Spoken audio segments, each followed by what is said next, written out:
procreated him sexually, but that I'm the one that brought him into the truth. I begot him. I'm his father in the truth. You get my point? So this brother is coming to the people where the people of Philemon are. They're sending, what's his name? Onesimus. Paul is sending Onesimus to him, meaning this brother was in jail with Paul. Paul was in jail. He met this brother in jail. This brother got out of jail first, and then Paul sent this man to the brothers in the book of Philemon. Everybody understands? All right, go ahead. So now I'm going to skip down. Read 13. Verse 13. Whom I would have retained with me, that in thy stead he might have ministered unto me in the bonds of the gospel. Meaning, if I could have had it my way, I'd have kept him with me. I would have kept him with me, because then he could have ministered unto me in the bonds of the gospel. If I had it my way, Onesimus wouldn't be with y'all. I would have kept him with me to help me in prison, because this man was a great help to me in prison. Read, you might need 11 too. Read 11. Verse 11. Which in time past was to thee unprofitable, but now profitable to thee and to me. This brother Onesimus wasn't always a good person. Once again, Paul found him in jail. So in times past, he was not profitable to you. But now he's changed. Now he's a new man. So he's making this argument for this brother because he's coming from jail. Paul is sending him to them. The brother is out of jail. The brother has to leave jail. If Paul had his way, he would keep him. But the brother's time is up in prison. So now he's sending him to the people where Philemon is written. All right. So that's this whole argument is about him telling them, accept him. That's the point. Accept this brother. And he's giving more and more argument into accepting him. Now read 15. Verse 15. For perhaps he therefore departed for a season, that thou shouldest receive him forever. You might need 14. Read 14. Verse 14. But without thy mind would I do nothing. Meaning I wouldn't do this without keeping you in mind. That's what it means when he says, without thy mind, I would do nothing. Meaning I wouldn't do this without thinking about you first, without considering you first. Without your mind, I would do nothing. I wouldn't do this without your input. I wouldn't do this without you having a say in it, because this is a difficult thing, accepting this brother with a bad reputation, and Paul is asking them to accept him. And he knows that there could be some resistance in accepting him because this cat is notorious. Do you understand? He's a terrible person, and they know he's a terrible person. But Paul is saying to give him a chance. He's different now. Continue. That thy benefit should not be as it were of necessity, but willingly. Meaning, I don't want you to accept him because you had to. I want you to want to accept him. So I'm asking for your opinion, your input. Paul was an excellent leader, like Commanding General Johanna is an excellent leader. He listens to the men below him. Some of you officers of 5,000 and 10,000 should do that. You should do things and keep the brothers who are under you, keep them in mind. Ask them their opinion. What do they think about it? Well, they have so much that you need. And Paul understands this. Why? Because he doesn't want them to accept him out of necessity, meaning because they have to accept him, because Paul said you have to do it. They want him to be accepted willingly. They want the brothers and sisters down here to go, you know what? I agree. He should come down here. We should give him another chance. That's the work of Christ. They don't want them saying, yeah, we got to accept it. It's an order. They don't want that. It's less effective to have people do things that they don't want to do. Do you understand? Many times in the truth, you have to do it far less than you think you have to. Far less times do you need to order men to do things than you think you have to. Many times you have to order them simply because you don't have the skill or the will to get them to see your point of view, to get them to understand it, or you just don't give a damn about them understanding it, and you're a terrible camp leader, and I'll be finding you and finding someone better eventually. Continue. Okay. Now go to where you at, 16. Verse 16, sir? Mhm. Verse 16. Not now as a servant, but above a servant. Not now. Don't accept him like a servant, but above a servant. Above that. Keep going. A brother beloved. That's what you're going to accept. Don't accept him like he's coming down there to you as a servant. Why? Because you look down on him. Do you understand? And he knows that there's a possibility that they'll accept him. Yeah, Onesimus, yeah, Paul said you was coming. Sweep that floor down there. You're a wicked nigga. You just got out of prison. Get down there and shovel that snow and do this and do that. Don't accept him like you would a servant, above a servant. Accept him like a brother. Accept him like a peer. Like, this is a good camp leader, Rob. This is a man that knows how to be in charge, the Apostle Paul. Like, you should learn. You should learn how to do it like he did it, because you're terrible at it. You're horrific at leading, brothers. You don't know what in the hell you're doing at all. Continue. Especially to me. Especially to me. He's damn sure a brother to me. He was with me in prison. I wish he didn't get out. I wish he had more time, because he could be in here with me. But since I can't be with him, I'm sending him to you. Accept him like a brother. He's especially been a brother to me. Continue. But how much more unto thee, both in the flesh and in the Lord? Come on, man. How much more of a brother will he be to you in the flesh? When he gets there, he'll be in the flesh. There's another precept that Christians believe that when it says in the flesh, it means that God came in the flesh. It's not what that's talking about. In the flesh means in person. In person, meaning I'm standing in the room with you. I'm not, this is not a virtual class. I'm here in the flesh. Well, he's saying he's going to be more to a brother to you, because he'll be there in the flesh with you and in the spirit of Christ with you. You get the point. Keep going. Verse 17. If thou count me therefore a partner, receive him as myself. Listen, if you think I'm one of you, if you count me as your partner, then receive him like he's me.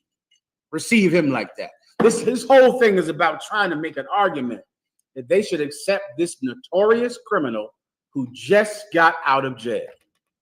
And of course, these good, decent people don't want to accept him. These are good people down there.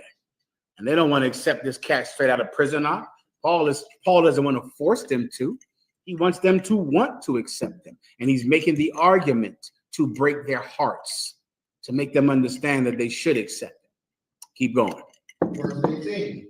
If he have wronged thee or owed thee fault, put that on mine account. Listen, I know he might have gypped some of you out of some money. You understand? He might owe you some cash down there. Okay? If he owes you money, if he wrongs you, charge it to me. Okay? I'll pay his debts. He's trying to do everything he can do to get this brother accepted at this school in Philemon. Right? He's trying to send him back. The Bible doesn't say this, but it's how can I describe this? You could infer that he's from this area. He's from Philemon. So he's out of jail, but now he's going back to Philemon on this island or this fishing village or some village. Everybody knows him. He's cheated them. They know he's the cat that cheats you out of money, that commits crime. But he's from there. Paul is sending him back there, but not just back to the man's mother, send him back to the school in Philemon. You understand? The school of the brothers there. They might know him because he was famous for cheating people and doing crime. If so, charge it to me. Don't charge it to him. Continue. That was it. That was his question. All right, next. So let me get Abun again. Abun, you got it. A couple questions on Proverbs 21. Proverbs 21 and 22, and then Proverbs 21 and 25. Book of Proverbs, chapter 21, verse 22. A wise man scaleth the city of the mighty, and casteth down the strength of the confidence thereof. Scaling here wouldn't be literal. What is it? Scaling is literal, but it's a metaphor. So meaning it's saying how just like with eating from the tree, first just see the metaphor. There's some mighty man. What does it mean to be mighty in this context? But not in this context. No. Please. Intelligence, sir? No, not in this context. Read it one more time. A wise man scaleth the city of the mighty. They're mighty because they have a strong city. Like America is not mighty because they can physically punch you in the nose. America is mighty because they have armies and military bases and jets and aircraft carriers. You get my point? America's might is in their military might. So this is a mighty man's city. Mighty why? He has this big giant wall and armies that cover this wall and these garrisons and forts. But a wise man scales that wall. Do you understand? This man doesn't have the military might of big walled cities, but he has wits. He's smart. And because he's smart, before you know it, he's crawling up the wall of your city at night in a place you don't see him. You get my point? Meaning he's not answering your might with might. He's not, launching catapults to break down your walls, which would mean he's mighty. You have walls, he has giant catapults to knock down your walls or missiles to knock down your walls. That's two mighty men fighting. But if you're not mighty and he is, what do you have then? Your wits. Babun. Would a good analogy for this be like espionage, or what? Espionage is exactly what I'm describing. I'm describing they're the big military power, but you can creep. You can just creep in and corrupt their scientists and talk to their wives and get information and get their secrets and sneak onto their bases and set bombs. You understand? That's the metaphor. The metaphor is he's militarily strong, but you are smarter. You're going to win. Your wit is going to overcome his strength, which is the point. That's the metaphor. Now take that into life, and that's true everywhere in life. That's true in anything in life. They're so big, they're so strong, but God is with you. There's a brother that knows all about that. His name is King David. Well, this cat was big and strong, King Goliath. He's 9 feet tall with a big helmet and a breastplate full of goddamn metal. He's militarily stronger. David is smarter. David is quick and quick-witted, and David kills him in seconds. You understand? That's life. Don't trust in your might, because there's some brother out there who God is with, and God has quickened his mind. And because of that, he's going to win. That's the point. All right? Anything, please, Abun. Can I get the rest of the verse? Please. And casted down the strength of the confidence thereof. So that's just the same point. That's what I just said. He crawled up your wall. I'll give you another story, the Trojan horse. Where the city of Troy is some big walled giant city in the myth by Ulysses. It's some big walled city through water. No one can get over it. No one can, defeat it. I forget who sent it. Otius. They gave him a gift. They worship horses. They gave him a gift. They loved the gift. They accepted the gift. They thought the gift was a tribute to their might and their power. And then at night, some niggas crawled out the horse ark and opened up the gates and killed everybody in the damn town. You get my point? That's the example. But think about that and then just take that over to everything in life. That strength and might and power is less meaningful than a quick-witted man blessed of God. All right? Go ahead. Well, last verse 25. Proverbs chapter 21 and verse 25. The desire of the slothful killeth him, for his hands refuse to labor. Proverbs says, killeth him. Forget about this. What's the desire? What is sloth, first of all? Being lazy. That's direct translation. To be lazy. And laziness is a curse. It's a terrible curse. And drugs make it an epidemic, because that marijuana makes you lazy. You just become so lazy because you smoke and you don't want to give things effort. So since you don't want to give things effort, you become a musician or a rapper or a singer or a jazz player in the 1930s, because you don't want to give anything effort. So you want to chill. You want to just do something where you don't have to give it anything hard work. The slothful, read that again. The desire of the slothful. What's the desire of the slothful? What's the desire of the slothful? A bun. To be lazy. That's what he wants.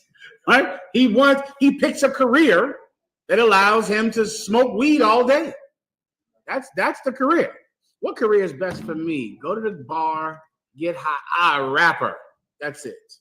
He's a terrible rapper, but the lifestyle is perfect. Do you understand? What is going to work if you're a rapper? Going to a studio and getting high. That's great. Sign me up. When am I at work? In a club, high in a club. Sign me up. In essence, you picked a job that just allows you to smoke weed and get drunk because you're a lazy, disgusting bastard. That's it. And you avoid anything that is hard work. Your desire is to be lazy. Well, that desire is going to get you killed. I mean, damn. Right now, because you want to be in a bar and a nightclub all day, you're getting shot in there. You're going to die there because this is where lazy people go. They used to have things called crack houses. I don't know if you kids got those anymore. But you could go in that crack house, brother, and just sit in there weeks. You know, it's forever. You go in there, they might have a piece of a couch in there, some or beanbag chair or some type of something to sit on. And there's everybody just sitting around chilling. You get my point? You walk in there, and I walked in some of my former days and go, whoo, this is something in here. This is a terrible place. Anyway, how many of y'all want? Let's go. I go in there like, God damn, this is hard. All right, y'all, slide them up. Who wants more? Jesus Christ. It's like a hellhole. But the people in there, they're not in hell. Do you understand? Like they're in there like, man, this is where it's at. I'm laying in here for 3 more days. You'd have somebody's woman or some mom trying to come get him out. He fighting her at the door. You don't want to get out. You want to stay right in here with his homies or her friends. And they're going to be here sitting in this room, totally silent in the dark for days. The slothful person, if you get what you want, you're going to die. If you get to be as lazy as you want, you're going to die. All right, anything else? No sweat.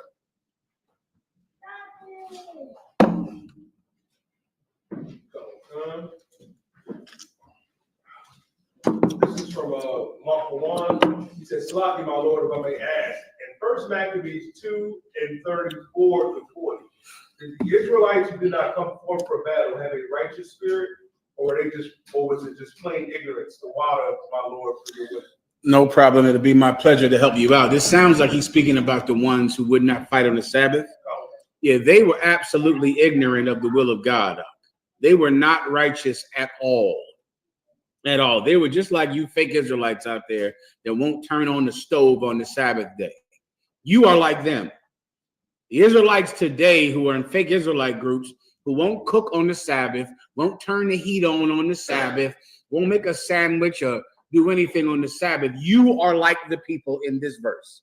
We'll read it quickly, all right, so you can understand who you are. There was a time when the Greeks, we were in a war, and the righteous of Israel, who were being led by the Maccabees, they were fighting a war against the Greeks. The Greeks were more in number, and the Greeks had the allegiance of the wealthy of Israel. The wealthy of Israel were on the side of the Greeks. So there was a small band of people who decided to rebel against the Greeks and against the government of Israel, who were on the side of the Greeks, right? So they would break off into what they would call factions. You understand? So there was a faction with the Maccabees, and there were other factions, and they were separate. They were separate. So let's think of them today like fake Israelite groups. We're a faction in the truth in the one West UPK. But you have other factions of Israelite groups who believe that the white man, the oppressor is the devil. They believe Jesus Christ only died for Israel in some cases, but they're separate from us. So I want you to think about it in that context. That's what was going on. You had the Maccabees rebelling against the Greeks, and you had these other people also rebelling against the Greeks, but they were not together. You understand? Now read. This is the book of First Maccabees, chapter 2, verse 34. But they said, we will not come forth. Above it. Verse 30. Just give me the context of it. What's happening? Verse 32. Mm-hmm. This is the book of First Maccabees, chapter 2, verse 32. They pursued after them a great number, and having overtaken them, they came against them and made war against them on the Sabbath day.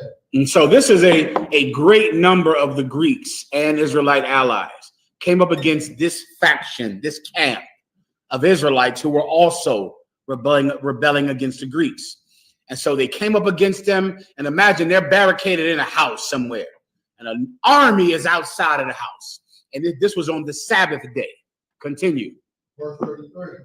And they said unto them, let that which ye had done hitherto suffice. Come forth and do according to the commandment of the king, and ye shall live. So they're saying, listen, the king, Antiochus, the king of Greece, let what you've done, let that be enough.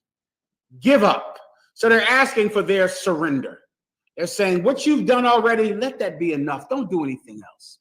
It's the Sabbath day. Just surrender and we'll accept you. We'll take you into custody. Don't commit more crime against the Greek Empire. Surrender. Continue. Verse 34. But they said, we will not come forth.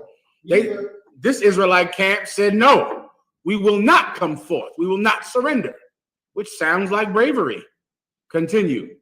Neither will we do the king's commandment. And we're not going to eat pork. We're not going to eat shrimp. Just like you fake Israelites who are not in the UPK. You don't eat pork. You don't eat shrimp. Some of you don't celebrate Christmas, right? Some of you. You believe in similar laws that we keep, some of you. This is you. They refused to surrender. They were brave. They refused to surrender, and they also would not obey the will of the king in eating pork. They refused to do it. Continue. And let me make that a little more clear. There are many precepts you might read about Israelites being forced to eat pork, right? Let me just try to make it more real to you so you can understand how this is happening now. It's not only because they want you to compromise your belief in God, because they know that if you eat pork, then God will not be on your side. They absolutely know that. They've learned that, just like in the other books in the Apocrypha, when they knew that if the Israelites sin against their God, they will lose. But it's more socioeconomic than that. If the Israelites do not eat pork, the agriculture business will fail. And that's why you read these precepts about heathens forcing Israelite leaders to eat pork and to do it in public. They wanted them to eat pork in front of everyone. Why? For promotion of the pork industry. That's why. You understand? You're a leader, right? You're Michael Jordan, you're Oprah, you're The Rock Johnson. Hold my product up by your face and say, good. It's the other white meat. Ribs, ham. They need you to support the industry. So since you are a leader of Israel, eat pork right here in front of everybody. You read those scriptures, and I know you don't quite understand the practicality of doing it. It's a commercial for pork. It's a commercial. This man is Judah Maccabee. He's famous. He's a leader. Eat pork here in front of these thousands of people. After that, I'm going to sell so much pork, I'm going to get rich. Do you understand? It's just like today. It's the reason that the Baal worshipers, one second, is the reason that the people who worship Baal and worship the Christmas tree killed you if you tried to come against it, because they sell Christmas trees. That's an industry. You know how much money did America make in the trees, Yediah? That's all. Not eBay, not the gifts, not the stores, but I'm just talking about the idol itself, the tree. How much money did they make? That was going on in Babylon. The tree is going to make everyone rich for generations after generations. The Maccabees eating pork would have created the agricultural boom that countries need to survive. That's why your breakfast is bacon. You understand? Your breakfast is bacon. Your breakfast has been bacon. What's breakfast? 2 eggs and bacon. That's your breakfast. It's your breakfast so that they can have the agricultural industry. Please. That's just the trees. $3 billion for something you throw away the next day. The next day you throw that thing away. And they make $3 billion every year. And it is good for 1 day of the year. 1 day of the year. If you tried to speak against the Christmas tree like Jeremiah, you had to run up. You had to hide in a cave. This is the reason. This is the reason that Jeremiah had to go hide in a cave, because he's speaking against the industry of idols.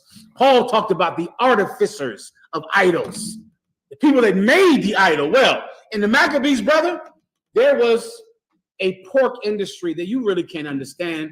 You might like this. Every pig that we eat comes from them. The Romans brought over the pigs to America. That's how pigs got here. The Romans got them from the Greeks. And these pigs have started from the Greeks, these people who grow pigs and make them fat and big and have an industry of them. And the Romans took this pig, brother, and ruled the world with that industry. And now you put bacon in a milkshake. Am I making that up? Is that tough talk? Show it to me, Udiah. Show me bacon in a milkshake. Show me bacon on a donut. Show me bacon in a milkshake. Show me bacon on everything and anything that goes in your goddamn mouth. Why? The industry is so strong. And you're buying bacon. And it's going on whatever go in your goddamn mouth. Bacon martinis. Bacon in Bloody Marys. You go, I drink Bloody Marys when I'm on vacations in tropical places. And when I'm there, I have to make sure to say, don't put a stick of bacon in my Bloody Mary that I drink at 10 a.m. Don't do that. I have to ask him about it. And no clamato either. Don't put that in there. Milkshake or the milkshake. Whenever you get a chance. Bun, what do you want to say? I was going to say that it was like a got milk commercial today. They were trying to air it. You need somebody famous to do it. If they do it, you're going to make money. Go ahead.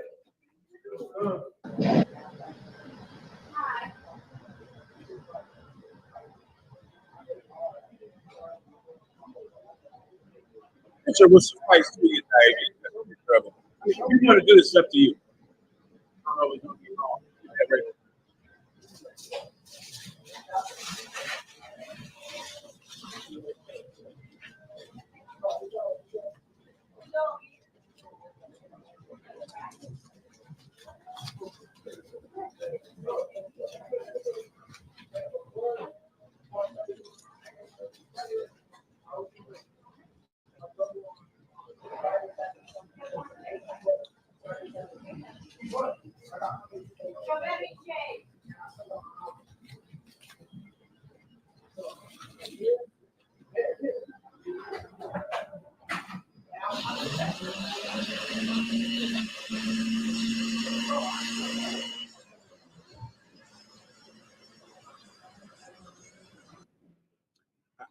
I think you understand.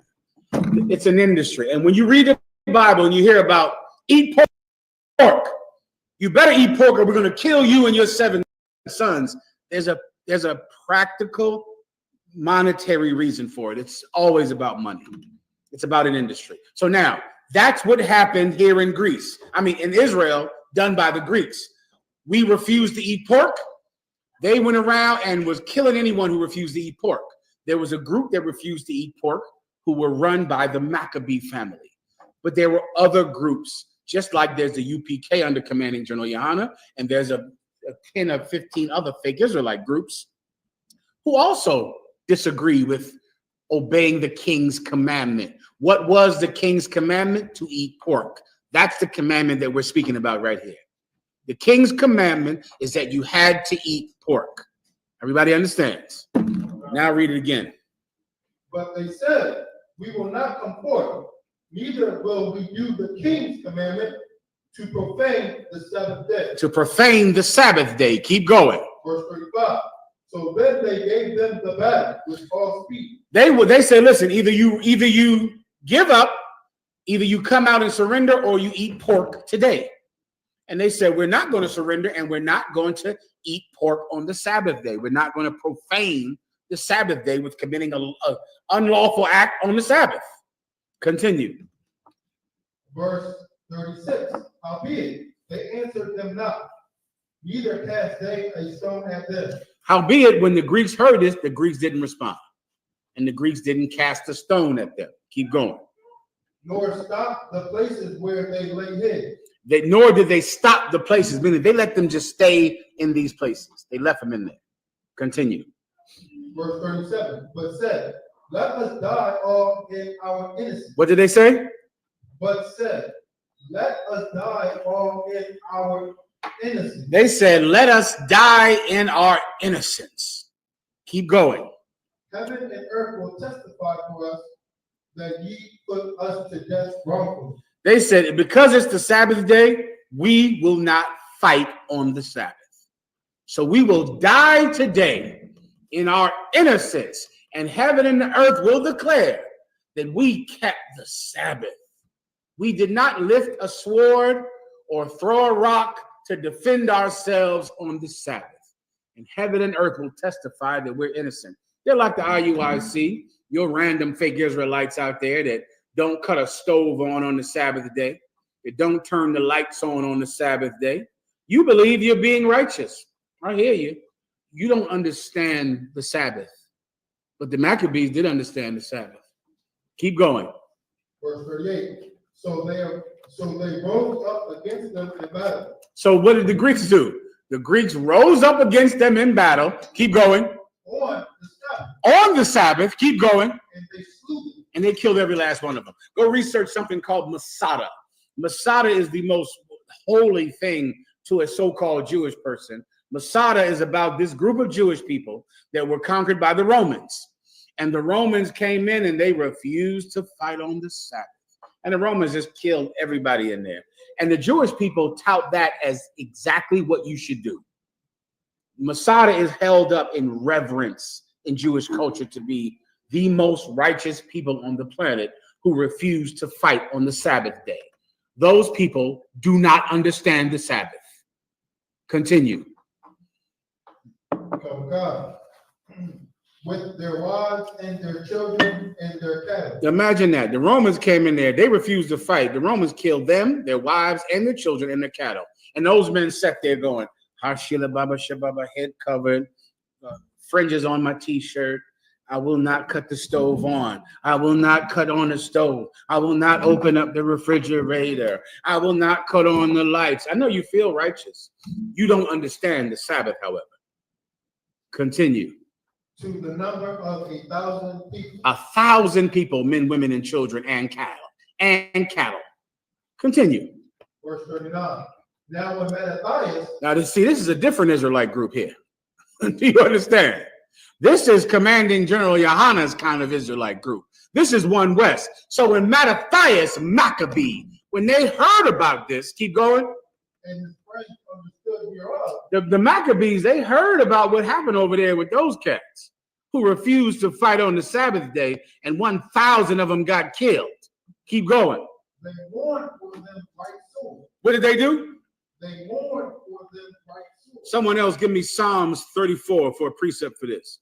Psalms 34 and stand by. Psalms 34 and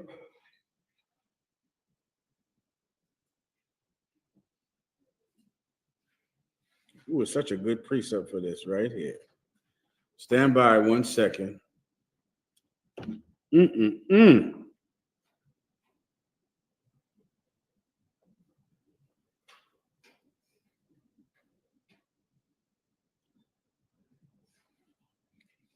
Just hold Psalms 134. Look for the grave.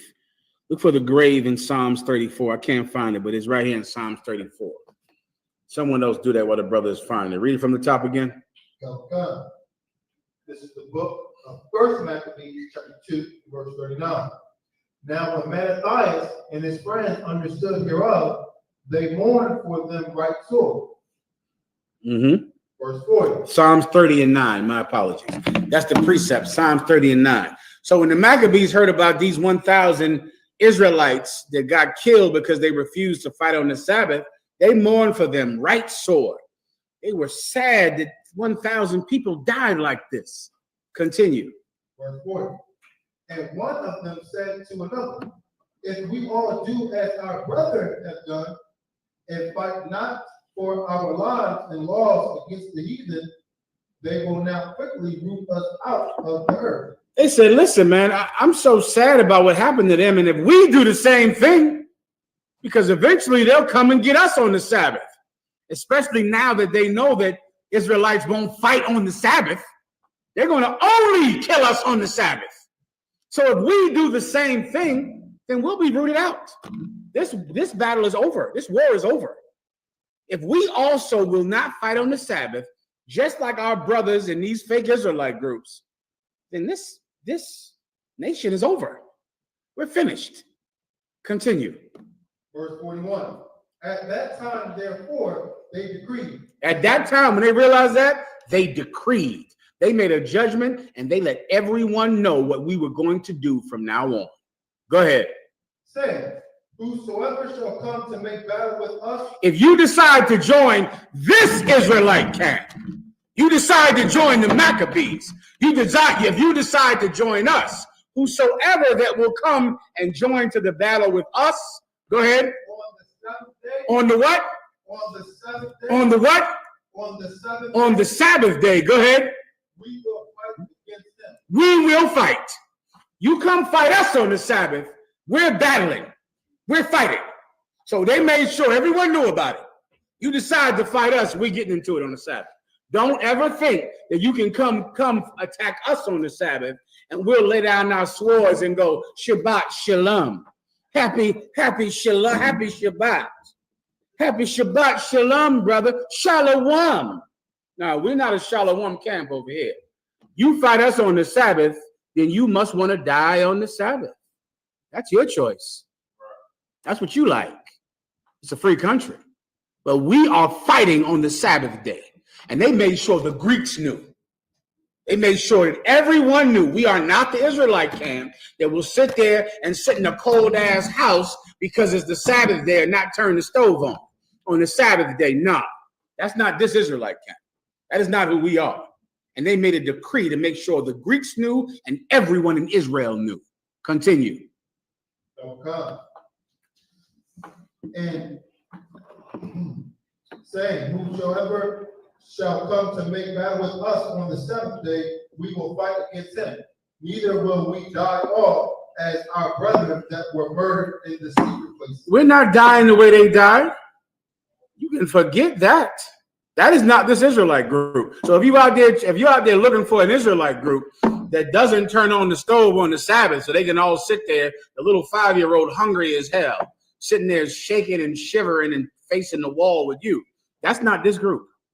You're in the wrong group if that's what you're looking for. We fight on the Sabbath in the Israelite School of UPK. Right. We fight here on the Sabbath day. We do it. We save our children on the Sabbath day. Jesus Christ said, is it wrong to do good on the Sabbath? It is not. Let me tell you something that the Maccabees realized. Give me Psalms 30 and 9. This is the precept for the brother that asked the question.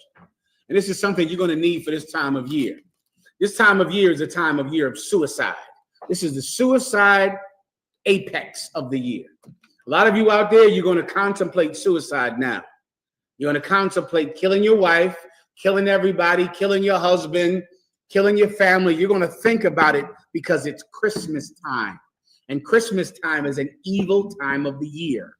And people do a lot of damage and they hurt each other this time of the year. This is something that you have to know. There is no glory that God can receive from a corpse. He can't receive any. Only living men can give God glory. You have to be alive to serve God. And I know in your depression and your sadness, you think somehow you'll make a statement by committing suicide.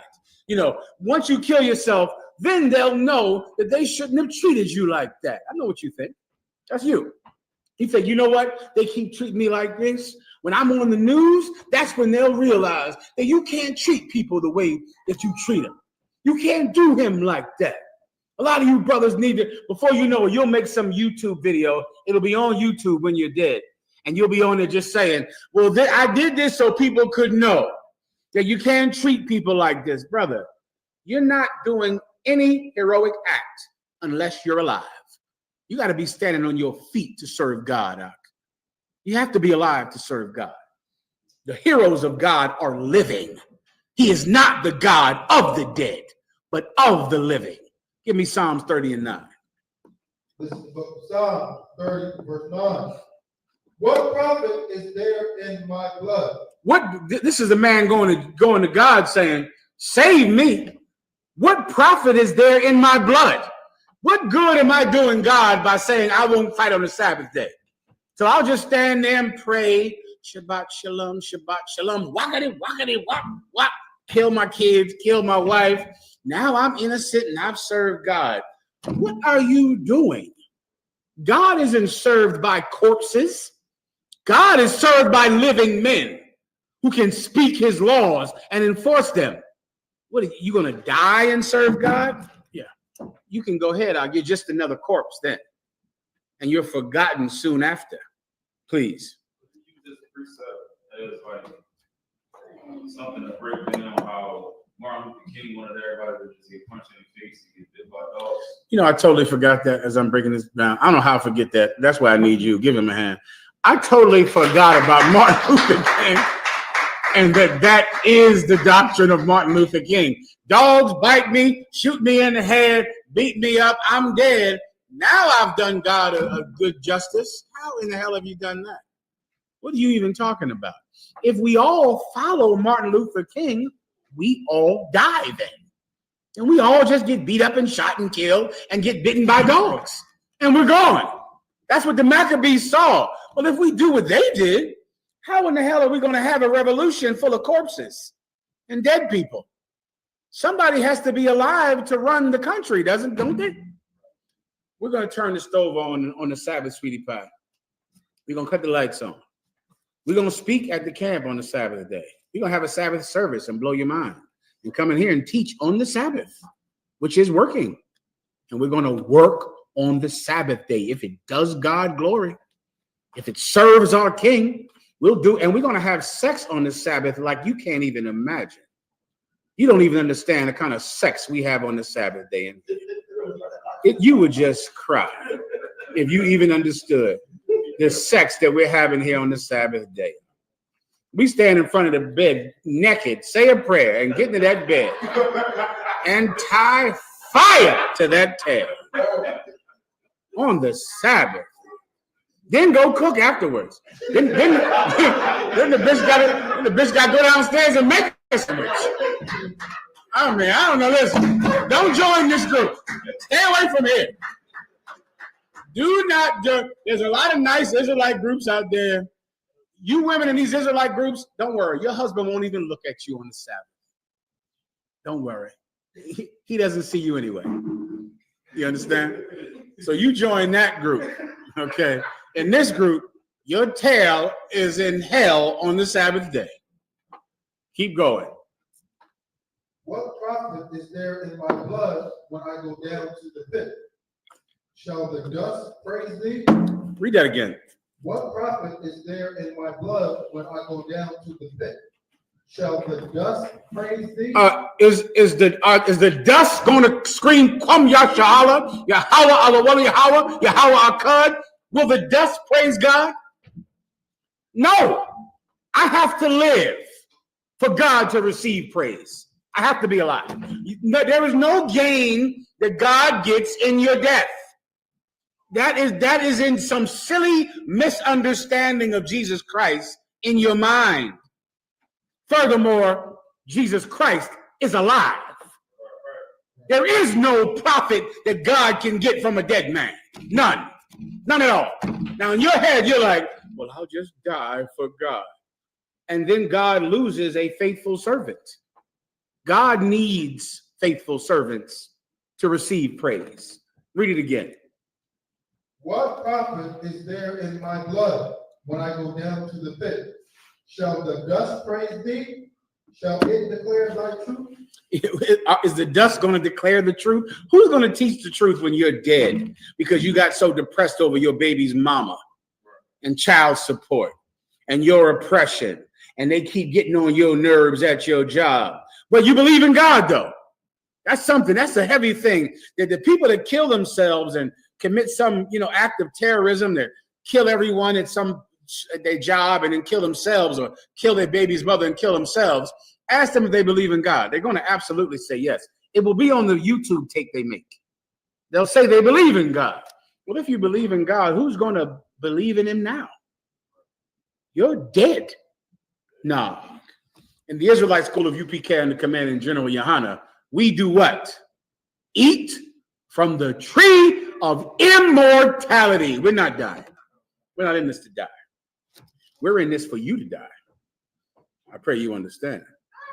We're in this to be the survivors. You, on the other hand, are in trouble. But we are in this to live forever, not to commit suicide, not to go shoot up everyone at the post office, not to shoot your baby's mama and shoot the kids and kill everybody the way you Christians do. We're in this for the children to live, for the wife to live, and for the man to live so God can have someone to praise him. Everyone understands. That's your answer. That's it. I'm going to wrap it up soon. All right, you die. Tell me when. We're not going upstairs, so whenever you're ready, I'm done. Go ahead. Anything else? In the room? Questions online? With that, pass the class over. Police officer Mathumya.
You need me to say something, or you all good? Try now. Other one, Slaka. All right, you two up, sir. Slaka. I ain't no sweat. You know what I'm saying? Salakia, Israel for the, the technical difficulties. We back on. I want you to grab for me Jeremiah, chapter 12, and grab verse 9 right here, so we can understand that, about blacks, Hispanics, and Native Indians, us being the nation of Israel, we can't fall victim to the colorism that, that can come between the different tribes, Blacks, Hispanics, and Native Indians, if you don't know, in the Bible is the Israelites that, that the Bible is talking about, all coming from the same bloodline, same family from a man named Jacob, Our forefather Jacob, had 12 sons, and that's what breaks down the 12 tribes of Israel, blacks, Hispanics, and Native Indians, from the Jamaicans and the Haitians as well. You got to understand that when I say blacks, this is not, something that's going to isolate, our brothers by blood. We have done extensive history of the Bible, of the curses, of the maps and different things to break down these 12 tribes and who people will be called today. But we have to understand that blacks, Hispanics, and Native Indians, that's why we have so many commonalities, and we have so many things that, that we're right on par with. We have a common oppressor for sure, and that, it is more evident to let you know that blacks, Hispanics, and Native Indians are the chosen people of the Bible. Right. But in order for us to capitalize on being God's chosen people, we have to come together, as it's written of in the scriptures. And we can't let divisiveness, fracture, the relationship between us and our brothers. Right. So let's get into that. If you could, priest. Come. This book of Jeremiah, chapter 12, and verse 9. Mine heritage. Mine heritage. What is a heritage? It's like heritage is like your culture, your own beliefs, your own understanding of things. God, that's it. You right on to it. It's like Jeremiah chapter 12, verse 9. Mine heritage is unto me as a speckled bird. Is unto him like what? As a speckled bird. Like a speckled bird. What does this part mean? Speckled bird is like got different variations of spots, different like it's a bird, but it'll have brown, light brown, all the way to dark, however you want to call it, but it got different speckles of color on it. Many different colors, A speckled bird has many different colors, We got to understand that the heritage, of blacks, Hispanics, or the Israelites, is a speckled bird. It has many different colors. We cannot, be, so locked into the colorism that our oppressor would use to try to divide us. This brother got light skin, this brother got a darker skin and a darker hue and different things like that. We have to understand that we come from one bloodline and we are the same people, and it shows in how we oppress, how we are pitted against one another. This shows the divisiveness of our oppressor, the devil the Bible speaks of. Right. That's what the white man wants to use, for you to constantly be at odds with your brother. So you never come together with your brother, so they never have a formidable foe. They have easy targets. If they keep us separated from each other, then we all become, just like I said, like easy prey. That's right. Read. Start from the top. Yeah, Con. This book of Jeremiah, chapter 12, verse 9. Mine heritage is unto me as a speckled bird. The birds round about are against her. The birds round about are against her. You know what I'm saying? Our heritage is like a speckled bird. We got come in many different shades and colors, but the birds around about us, you know what I'm saying, they are against us. You know what I'm saying? We got to understand these other nations are around us to attack what's going on within our body. You know what I'm saying? Which in the body of Israel. You know what I'm saying? These birds round about, these meaning the other nations. You know what I'm saying? That's pitting us against each other to try to divide this bird. You know what I'm saying? This heritage we have. You know what I'm saying? From Jacob. Read. Come ye, assemble all the beasts of the field. Come to devour. Come to devour. They have us out here like prey, putting us on the front line. Blacks, Hispanics, and Native Indians, we are prey to these other nations. That's why they capitalize on coming into your neighborhood, setting up businesses. You know what I'm saying? They're just latching on to you, you know what I'm saying? Just like the main oppressor, you know what I'm saying? The devil that the Bible speak of, you know what I'm saying? And they're gonna continue to do this and continue to be able to do these things if we continue to fall prey to their actions, to their divisiveness that they try to put us against each other. If you black man in America, you went through this same thing when it came down to the brown paper bag test. You know what I'm saying? They used to call everybody that was lighter than a brown paper bag a mulatto. You know what I'm saying? Put them in a different category. They was able to have a better position in slavery and different things of that nature just off the color of the hue of their skin. You know what I'm saying? And we have to understand that this divisiveness cannot continue in the Black and Hispanic community with this colorism, man. So we need to, as in ISUPK, we are bombing on colorism. You know what I'm saying? That's right. Just like this brother that's rocking with me, you know what I'm saying? Azan Ya'ala, you know what I'm saying? Officer 500.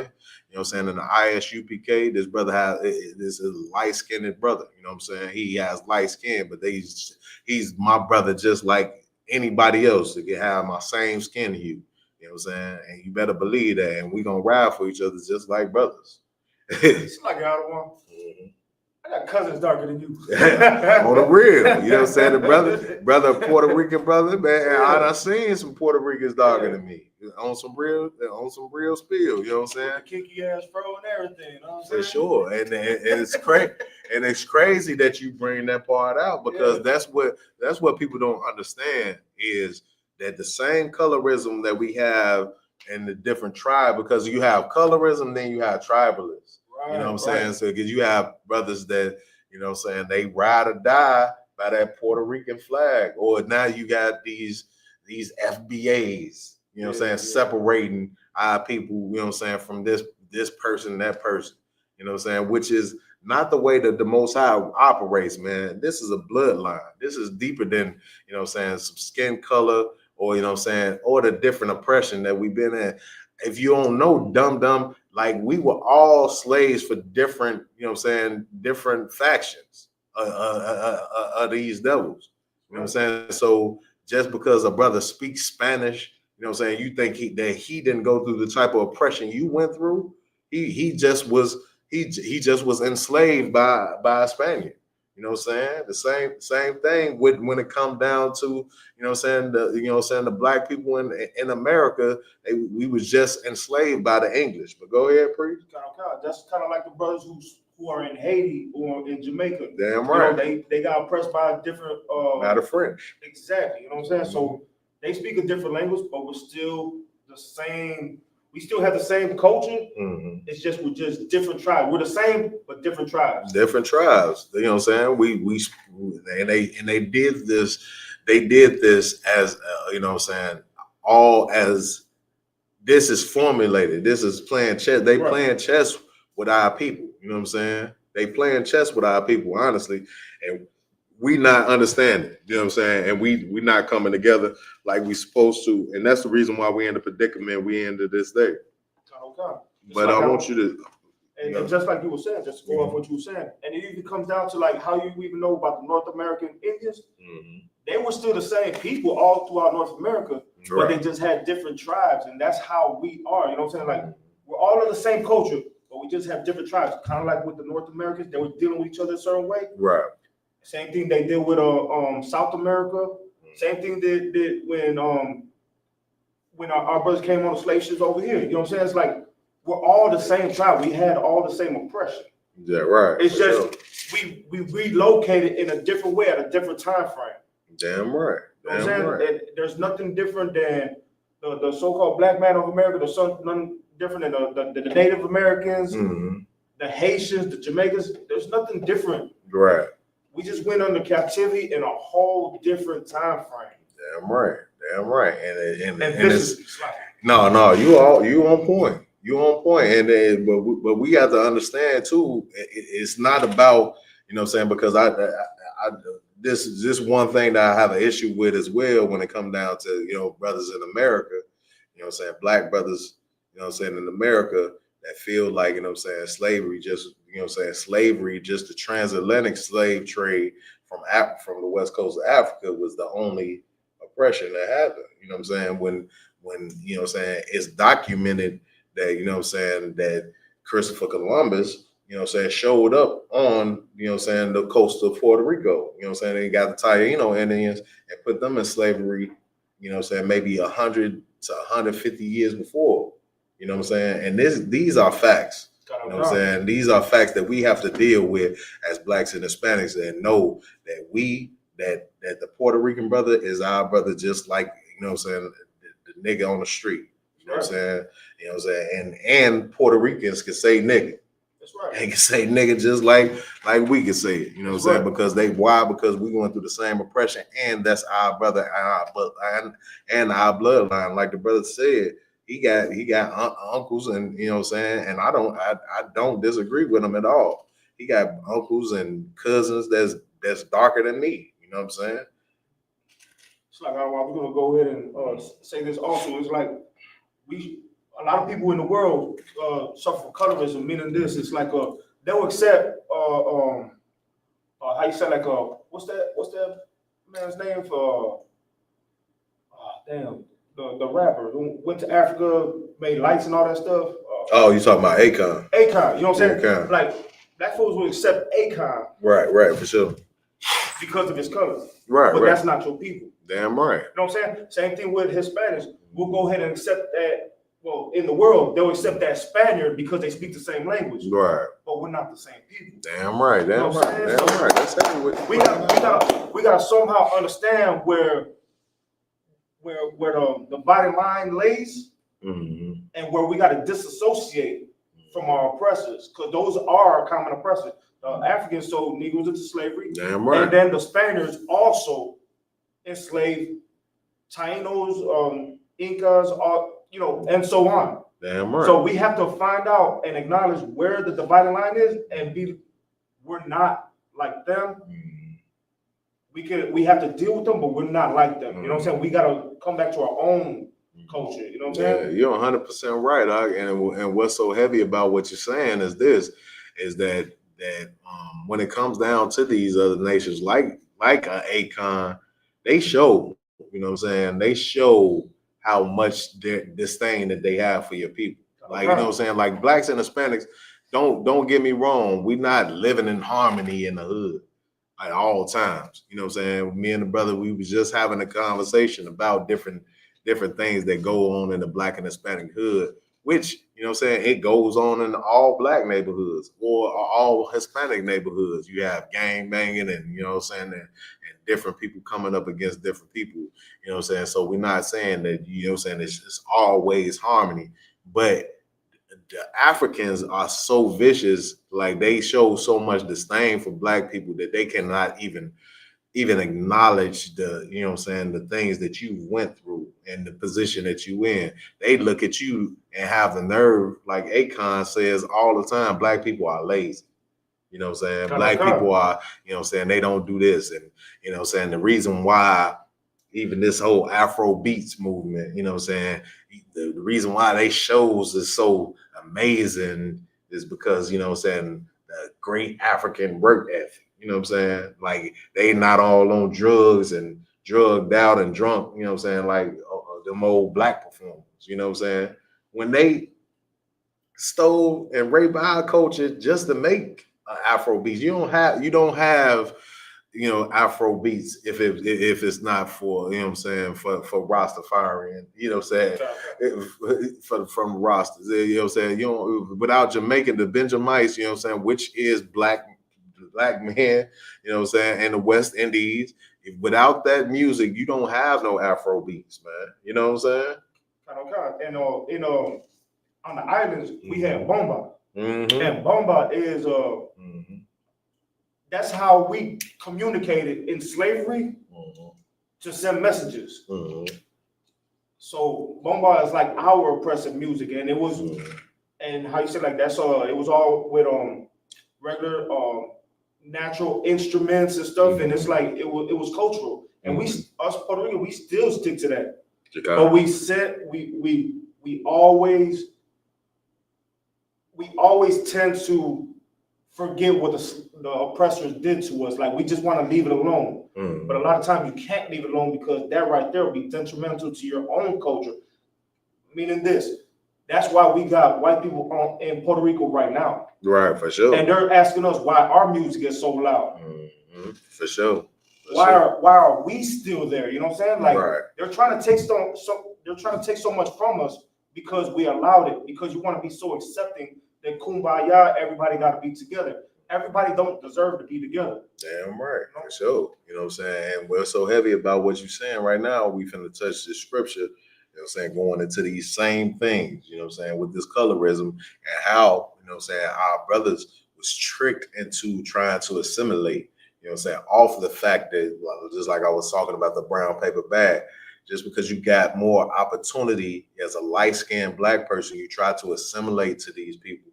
And at the end of the day, it's no genuine love there. This is just a tactic that they're using to separate you from your people, so your people will become less powerful. You know what I'm saying? This is all a trick from our oppressors. You know what I'm saying? Just like you were saying, to the white man, this is tactical. Damn right. And this is like pre-planned. Like, they go to a table and they devise plans against blacks. We going to that. See, you try to see. I keep letting you go. Every time I let you go off, you try to teach my lesson, man. Like come on, priest. That was the next scripture I was going to, man. I didn't see the notes. I didn't see no notes. All right, priest. So we gonna go over to Hosea chapter 7 and verse 8 real quick. You know what I'm saying? Just to talk about, you know what I'm saying, this, you know what I'm saying, this colorism and this this divisiveness that our oppressors try to use for blacks and Hispanics, and you know what I'm saying, and this has been going on since biblical times. You know what I'm saying? If you don't understand who Ephraim is in the Bible, these are the so-called Puerto Ricans. You know what I'm saying? As you call Puerto Ricans today, you know what I'm saying, which Puerto Rican just means rich port. You know what I'm saying? Which, you know what I'm saying, it should not be a name for people, you know what I'm saying, because they are more than the fruitfulness of their land. You know what I'm saying? Yeah, export system. This book of Hosea, chapter 7 and verse 8. Ephraim, he had mixed himself among the people. Ephraim have did what? Ephraim, he had mixed himself among the people. And by the people, that means, you know what I'm saying, he had mixed himself among the heathen. You know what I'm saying? Read. Okay. Ephraim is a cake not turned. Ephraim is a cake what? Not turned. Ephraim is a cake not turned. This simply means that, you know what I'm saying, that just like, you know what I'm saying, when you bake a cake, you know what I'm saying, it starts off, you know what I'm saying, real light, you know what I'm saying, and then you, as further along you bake it, it gets darker and darker. You know what I'm saying? But Ephraim, you know what I'm saying, is a light cake that haven't turned. You know what I'm saying? So it hasn't gotten darker and darker. You know what I'm saying? Meaning Ephraim is lighter, light skin. So he was able to mix himself among the people or the heathens. But read. Verse 9. Strangers have devoured his strength. Strangers have what? Have devoured his strength. This goes right along with what I was just talking about. You know what I'm saying? The way you devour somebody's strength is they stop standing on the things that they are supposed to stand on. You know what I'm saying? There's a scripture in the Bible, you know what I'm saying, that, you know what I'm saying, there's a heavy scripture, you know what I'm saying, that it's like I go to it constantly, you know what I'm saying, because of how heavy it is. But it's a scripture that talks about, you know what I'm saying, how the other nations understood that that in order to take the power away from blacks and Hispanics, is right here in Judith. Could get Judith chapter 5 and verse, I believe is verse, let's see. Give me Judith 5 and 20. You know what I'm saying? Hold that where you at and give me Judith 5 and 20 real quick. There's the book of Judith, chapter 5, verse 20. Now, therefore, my Lord and governor, if there be any error against this people, and they sin against their God. If you could get blacks, Hispanics, and Native Indians to sin against their God, how do you sin against the Most High? You stop following your own culture. You stop following the law, statutes, commandments of the Most High. That's how you sin against the Most High. A sin is a transgression of the Most High's laws. But read. And they sin against their God. And they sin against their God. You know what I'm saying? The Most High power is our God. You know what I'm saying? The God of blacks, Hispanics, and Native Indians. Read. Let us consider that this shall be their ruin. This shall be their what? This shall be their ruin. This is how you devour the strength of a people. You know what I'm saying? By getting them to sin against their God, by getting them to lose their culture. You know what I'm saying? By getting them to not to understand the reason why we eat this and we don't eat that. You know what I'm saying? Getting them to follow what, you know what I'm saying, these other nations do and not follow what their God told them to do as a nation. But read. And let us go up and we shall overcome them. And they know that if they can, you know what I'm saying, devour our strength, that they can overcome us as blacks, Hispanics, and Native Indians. Because why? Because we don't have the alliance with our God. Because they know that with our God, they wouldn't be able to deal with us. Read. Verse 21. But if there be no iniquity in their nation. But if it be no iniquity in their nation, in the nation of blacks, Hispanics, and Native Indians, read. Let my Lord now pass by, lest their Lord defend them. Lest their Lord do what? Lest their Lord defend them. They understand that they cannot stand before our God. They understand, and the only way that they can do that, you know what I'm saying, to stand before us is if they weaken our strength. And the only way they can weaken our strength is to get us to sin against our God. But read. And their God be for them, and we become a reproach before all the world. And we become what? A reproach from before all the world. They're going to be a show for all the world to see, you know what I'm saying? Because they tried to come against blacks, Hispanics, and Native Indians. That was following their God, you know what I'm saying? That wasn't weakened, you know what I'm saying, enough to be devoured. But I want you to drop that and get back to our scripture, chapter 7, Hosea. Hosea 7 and 9.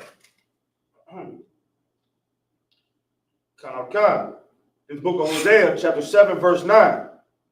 Strangers have devoured his strength. Strangers have devoured his strength. Read.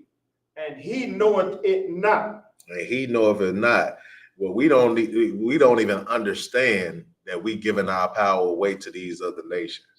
You know what I'm saying? When we, you know what I'm saying, use something like, you know what I'm saying, the light colorized skin to profit, you know what I'm saying, to try to assimilate to, you know what I'm saying, America or these other different lands. Because we got to realize that this is not just happening in America.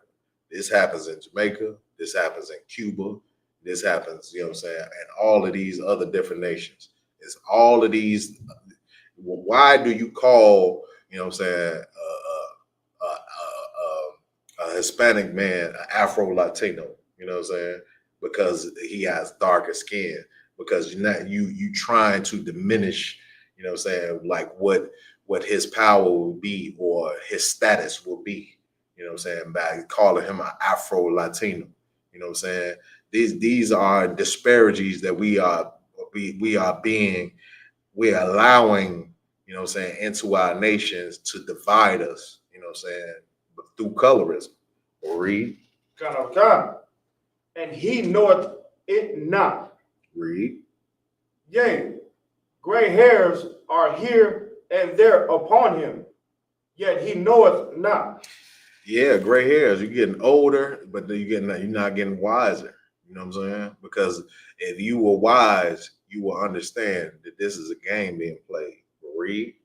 God. Verse 10. And the pride of Israel testified to his face. And the pride of Israel testified to his face. Read.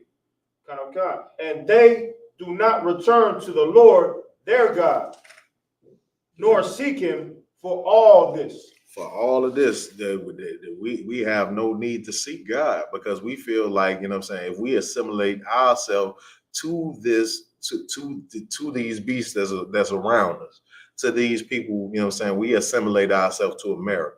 We assimilate ourselves to, you know what I'm saying, the higher ups in Puerto Rico or the Dominicans, you know what I'm saying, they you know what I'm saying, they, you know what I'm saying, assimilate themselves to, you know what I'm saying, you know, above the Haitians, you know what I'm saying, and different things of that nature.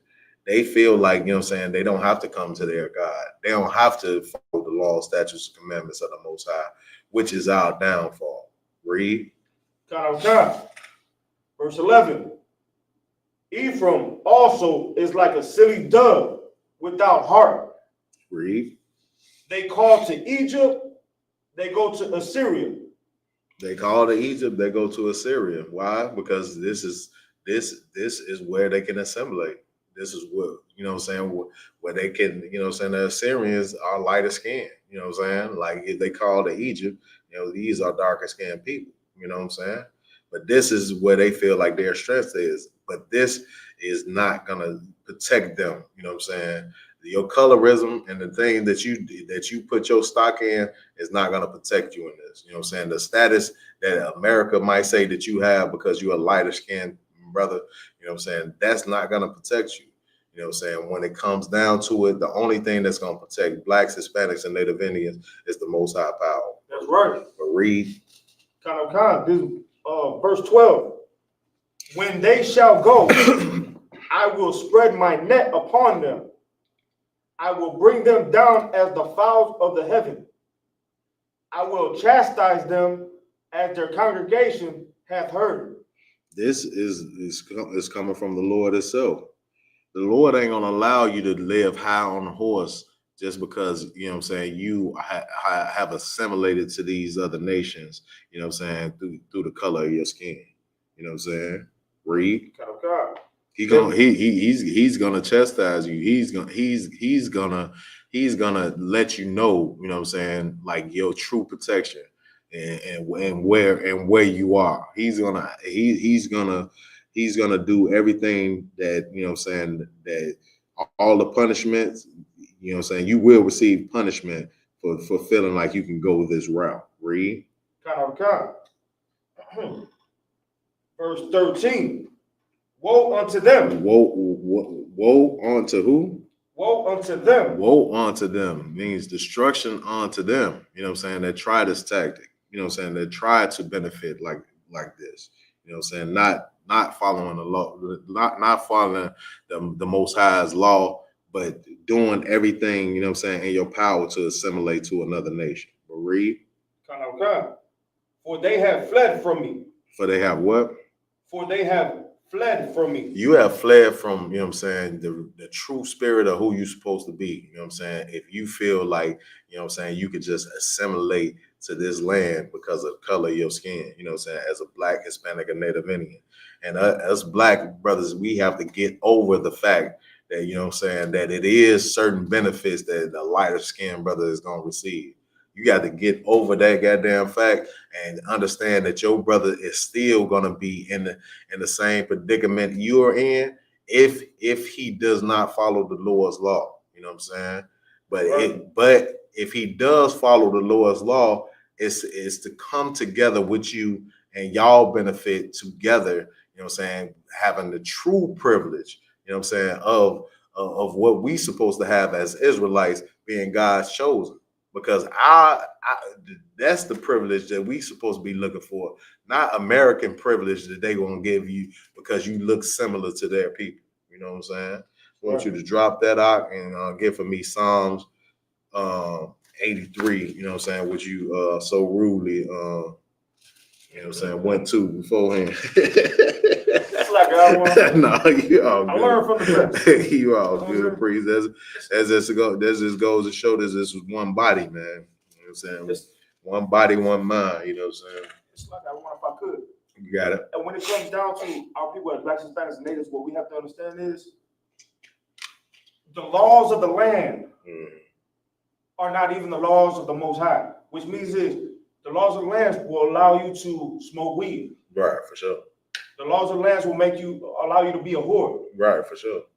But the Most High don't allow that. Damn right. So what we have to do is we have to go ahead and stop going to these Christian Catholic churches, these Muslim mosques, damn right. And trusting into all these other religions.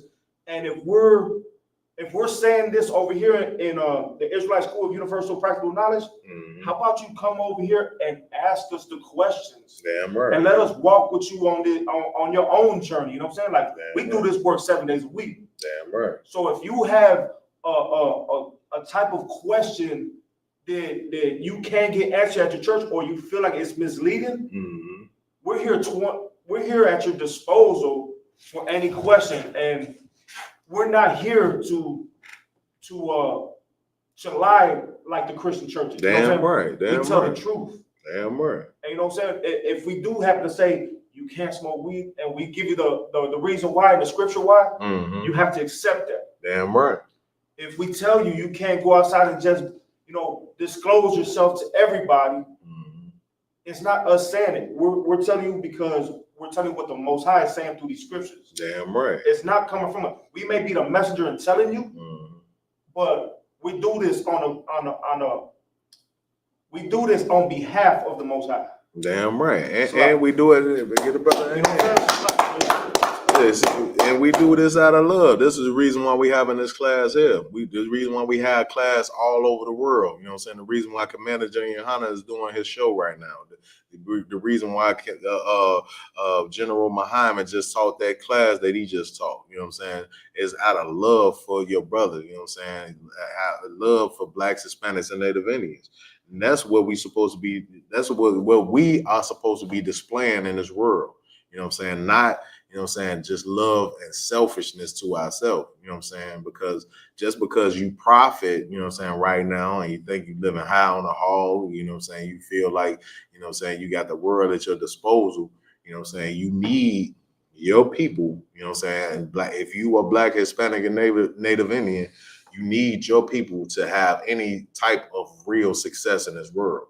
You know what I'm saying? You can personally benefit and have a nice house over here next to another nation, but you're gonna learn real soon, you know what I'm saying, that they don't want you over there no more than any other nigga from the projects. Right. You know what I'm saying? You see firsthand when you see a brother like LeBron James, you know what I'm saying, which, you know what I'm saying, I haven't seen, you know what I'm saying, brother do anything to, left field as far as disrespect anybody, you know what I'm saying? But, you know what I'm saying, he got, you know what I'm saying, the N-word written all over his new house, you know what I'm saying? In Edomite neighborhood, you know what I'm saying? But this just goes to show you, no matter how you try to assimilate yourself to this place, they're not gonna really have any kind of love and compassion for you. And as soon as, you know what I'm saying, stuff really started to hit the fan with these wars, you're going to see the true nature of this beast that's around you. Right. You know what I'm saying? And you're going to need your people, Blacks, Hispanics, and Native Indians, to protect you in that time. Right. Not this stinking, filthy nation that you're trying to assimilate yourself to. But Reed, Start on time. It Psalms 83. Yeah, you can start at verse 1. You're gonna Psalms get 8 and 3. 83. Yeah, Psalms 83. This book of Psalms, chapter 83 and verse 1. A song or psalm of asps. Keep not thou silence, O God. Hold not thy peace, and be not still, O God. Verse 2. For lo, thy enemies make a tumult. The enemies make a tumult. Just like I'm saying, they have plenty different devices to try to distract blacks, Hispanics, and Native Indians. Right now, you have, you know what I'm saying, them trying to set up a barrier between blacks and Hispanics over hip hop. This is something that blacks and Hispanics have used to come together for a long period of time. You know what I'm saying? You have tons of Hispanics, you know what I'm saying, that know more, you know, hip hop than I do. You know what I'm saying? And black people, you know what I'm saying, supposed to have been the creative of this thing, you know what I'm saying? But at the same time, no matter who the creator is, this is something that we do, that we came together on. You know what I'm saying? This is something that was never, you know what I'm saying, divisive in our community, like, oh, we did this or we did that. We wasn't staking claim to, you know what I'm saying, to just trying to be, you know what I'm saying, the curator of the whole thing, because it was kind of make up as you go, you know what I'm saying? It was something that was just formulating. It wasn't nothing that somebody just, you know, I'm gonna have an idea. I'm gonna come up with all the dances. I'm gonna come up with all the songs, and that's not hip hop. Hip hop is something that comes as art. It's an art form. You know what I'm saying? It's like I wonder if I could. Yeah. When the Black Band of America and the Hispanics came together for this hip hop collab. Right, for sure. How you say, like, you could just consider that as the perfect storm right there. Oh yeah, for sure. That's how we got to consider. There ain't nobody above anybody in that. Nah. We were just a whole bunch of brothers just in captivity trying to make it. But now you want to stake some claim on it. You can't do that. That's how you devise division amongst each other. Right. And that's something we don't need. Damn right. You know what I'm saying? Right. Imagine all we ever try to do was come out of these slums with something. Damn right. And we still got less than the oppressors got.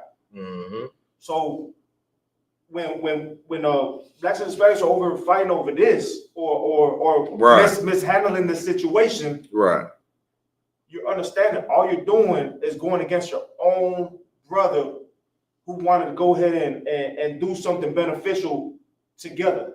Damn right. You know what I'm saying? You can't do one without the other. Like black and Hispanics, we're so powerful together. Real talk. But it only takes one bad apple to stir the whole pot or to spoil the bunch. Damn right. And we don't need that right now. Right now, we need every black and Hispanic to be on point and to be together as one. You know what I'm saying?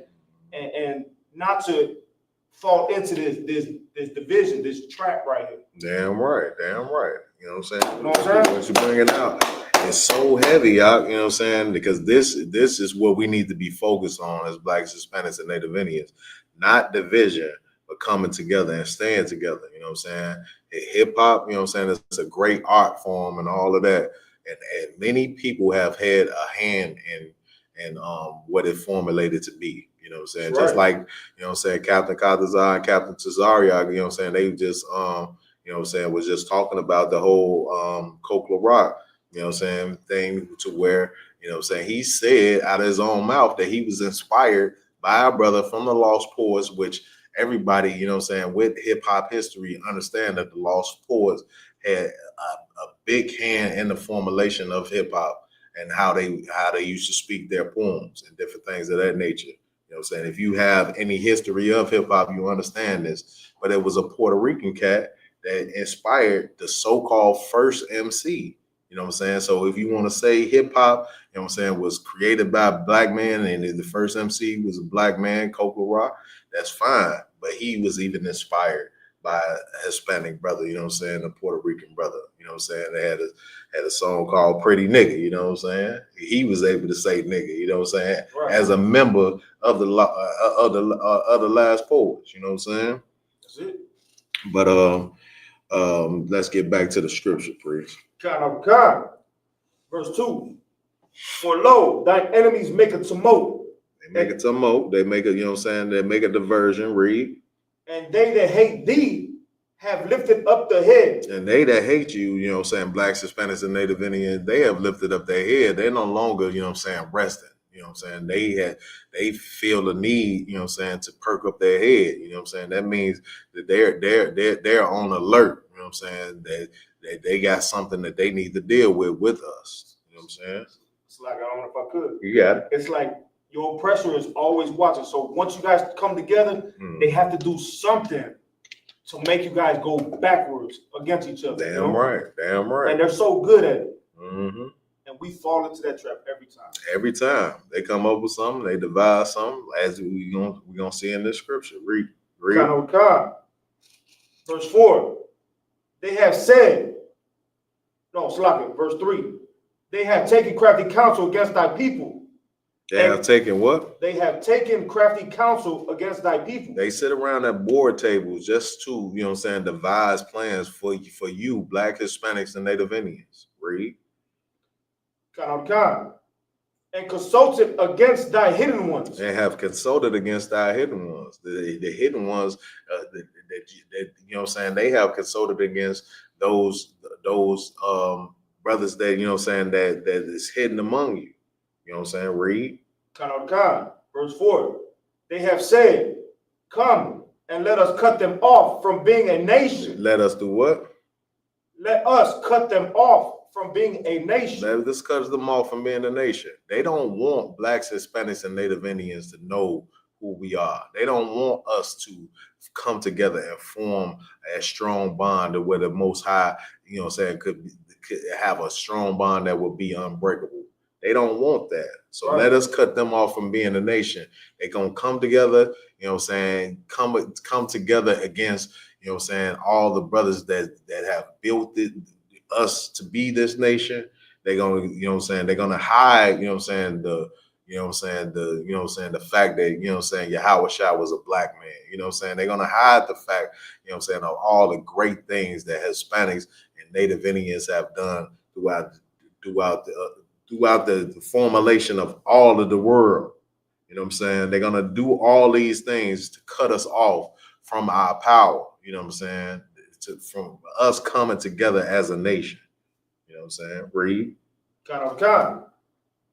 They have said, come and let us cut them off from being a nation, that the name of Israel. That the name of what? That the name of Israel may be no more in remembrance. That the name of Israel would be no more in remembrance. How many times do you hear people actually talking about, you know what I'm saying, who the real Israelites are? Everybody knows that the man that's living over in that land is an apostle. Everybody, that's the reason why they don't call them Israelites anymore. They call them Israelis. You know what I'm saying? Because they know that these are not the people that, you know what I'm saying, that is the real Israelites. The name of Israel has been cut off from being a nation because we no longer follow, you know what I'm saying, our God, the Most High Power. Right. I want you to drop that out and grab for me Ezekiel chapter 37 and verse 16.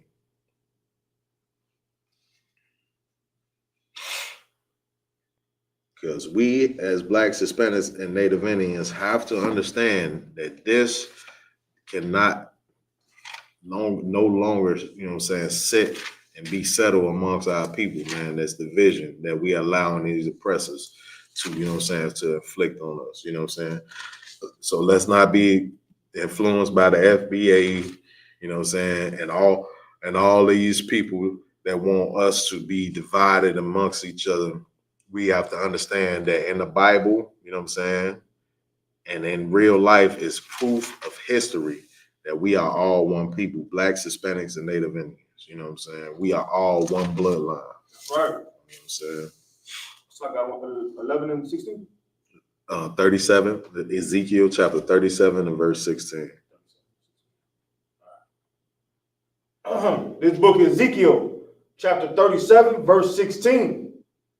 Moreover, thou son of man, take thee one stick and write upon it for Judah. Take thee one stick and write upon it for Judah. You know what I'm saying? This is a tribe, you know what I'm saying, of, you know what I'm saying, the nation of Israel. You know what I'm saying? But not only just one tribe, but these, you know what I'm saying, these is broken down into two, you know what I'm saying, because it's 12 tribes of Israel, but they only broke them down into two parts.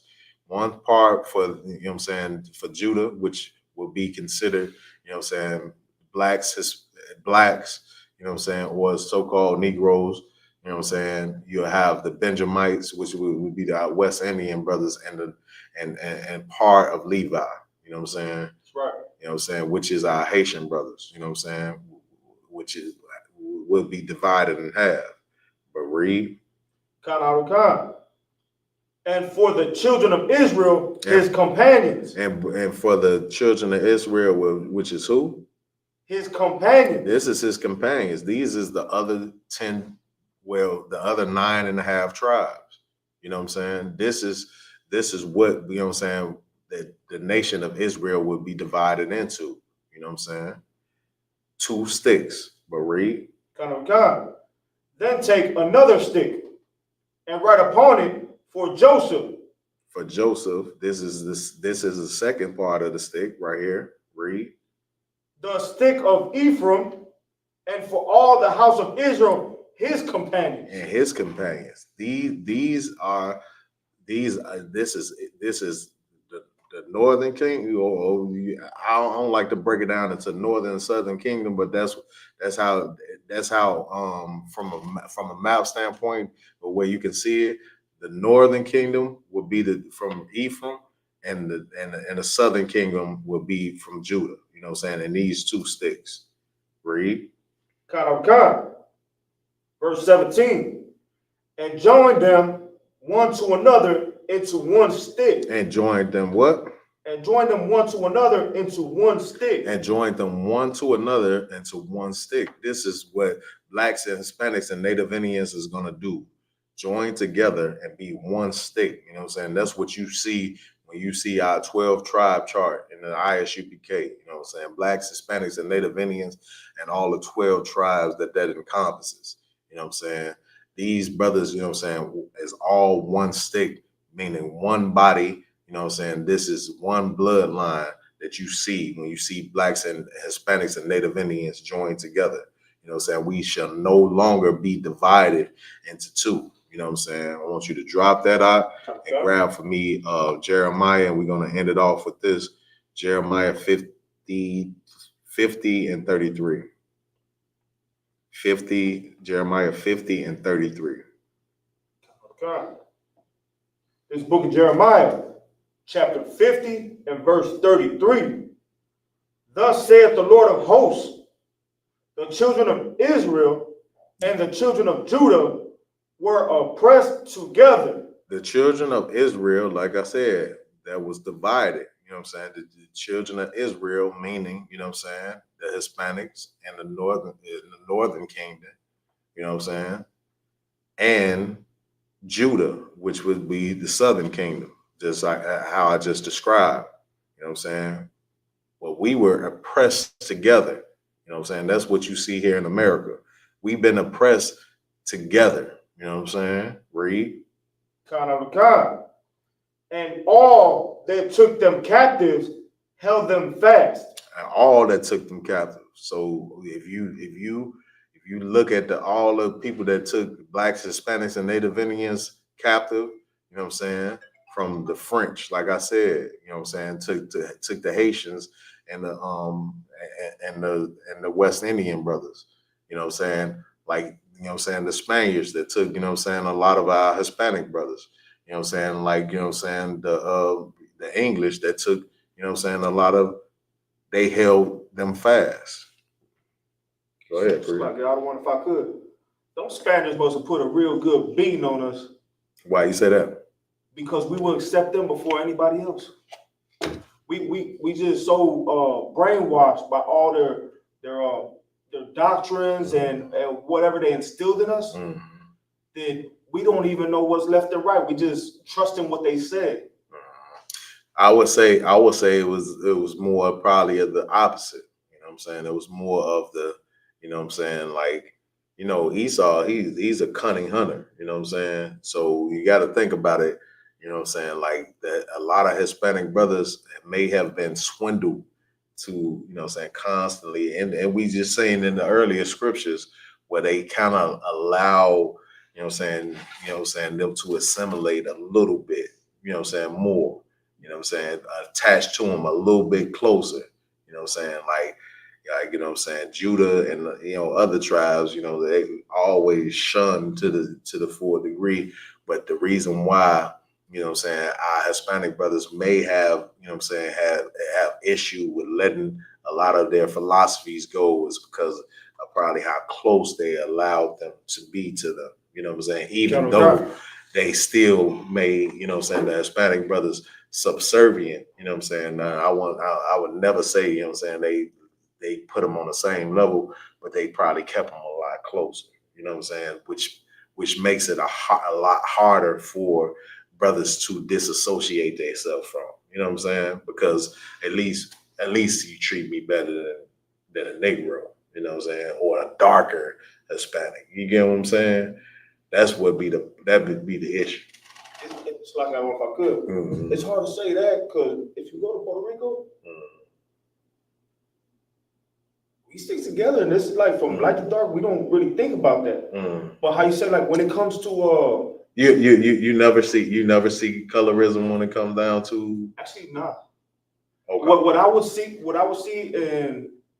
in a Hispanic culture is if you was born on the island. Okay. You know what I'm saying? Like my pops, he was born on the island, right? So he would come, you know, when he had us, he was like, y'all some generic. Right. And he would even say, y'all some generic ass niggas. You know what I'm saying? No, for sure. But we understood it because he was straight from the land. He was born here. So that's all we would really see. But how you I see the same thing when it comes down to our Mexican brothers. They got the same type of deal. You know what I'm saying? So it's different. It's still divisiveness that they use to separate. Like, cause I have heard from people that been over in Colombia and from people that been to Cuba, and they say that colorism is a big thing in both of these spots. You know what I'm saying? So it might just be different divisiveness in these different lands. Like I said, Esau knows who he's dealing with, and he's playing chess. Like we just read in the scripture before, they sit around and have meetings about all of these things. So they maybe not gonna use the same tactics that they would use, you know what I'm saying, against the tribe of Judah, as they would use for the tribe of Ephraim. You know what I'm saying? That's all I'm saying. And also with the tribe of Gad and them, they deal with all of us differently, right? But they want us all to be oppressed equally. Damn right. And you can't really say equally, but it's just like whatever place that they know that we will be comfortable in, or where they can keep us culminated in. That's what they're gonna use. That's the tactic they're gonna use for that specific tribe. You know what I'm saying, at the time. Because if you think about it, even, you know what I'm saying, the Hispanic brothers, you know what I'm saying, our Isupk brothers that's having issue with ICE and different things of that nature, that's what they feel like they need to do at this particular time to keep them at bay, because they're not falling into the same devices that we've fallen into as Judites. You know what I'm saying? Judites got a stranglehold on them so bad, you know what I'm saying, us, and I'm saying Judites because we understand the different tribes we come from. You know what I'm saying? The Negro in America, we are so jammed up in America and so wrapped around, you know what I'm saying, this American dream, that we get to the point to where we don't even want to have kids like how we used to want to have kids in the past. You know what I'm saying? You got families that used to, you know what I'm saying, produce 10 to 12 kids. Now, if brother have more than 3 or 4 kids, you looking at them sideways like, brother, what the hell are you doing out here? You know what I'm saying? It's like, I don't know if I could. Would you think that have to be deal with like the how you say, like the relationship status between a man and a woman, because a lot of these women nowadays, men are really thinking twice about, having kids with certain women these days because of their action or the conduct, and vice versa. Like women don't really want to deal with certain men because they don't want to be controlled or however they want to put it. You know what I'm saying? So it's like there's a divisiveness between men and women also. Right, for sure. And that's what I'm saying. Like today we just talking about, the divisiveness that comes from colorism, but this is just one aspect. You know what I'm saying? It's tons of different devices that our oppressor uses to come between us from keeping us all together and flowing together as a unit, because they know if we come together as a unit, we something to deal with, especially if we follow on the law, statutes, commandments of the Most High. We cannot be messed with. We cannot be touched. That's right. You know what I'm saying? As Blacks, Hispanics, and Native Indians, we have as we see, we have too much flavor. You know what I'm saying? We have too much savor. Like we the salt of the earth. So we have too much flavor for anybody else to deal with. So they understand in order for them to be able to deal with us, they have to keep all of these plans and keep us all at bay. You know what I'm saying? But read. Oh, you got it. We was on 33. The end of 33. Okay. The children of Israel and children of Judah were oppressed together, and all that took them captives held them fast. They refused to let them go. They refused to let us go. You know what I'm saying? They refused by any means to let Blacks, Hispanics, and Native Indians go because of how much we bring to them. You know what I'm saying? And how profitable it is to hold Blacks, Hispanics, and Native Indians.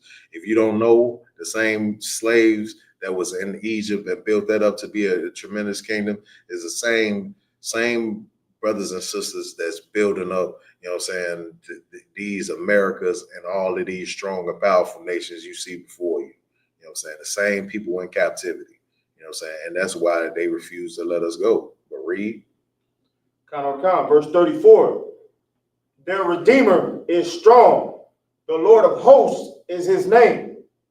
He shall thoroughly plead their case. He shall thoroughly plead our case. Yeah, he should thoroughly plead our cause.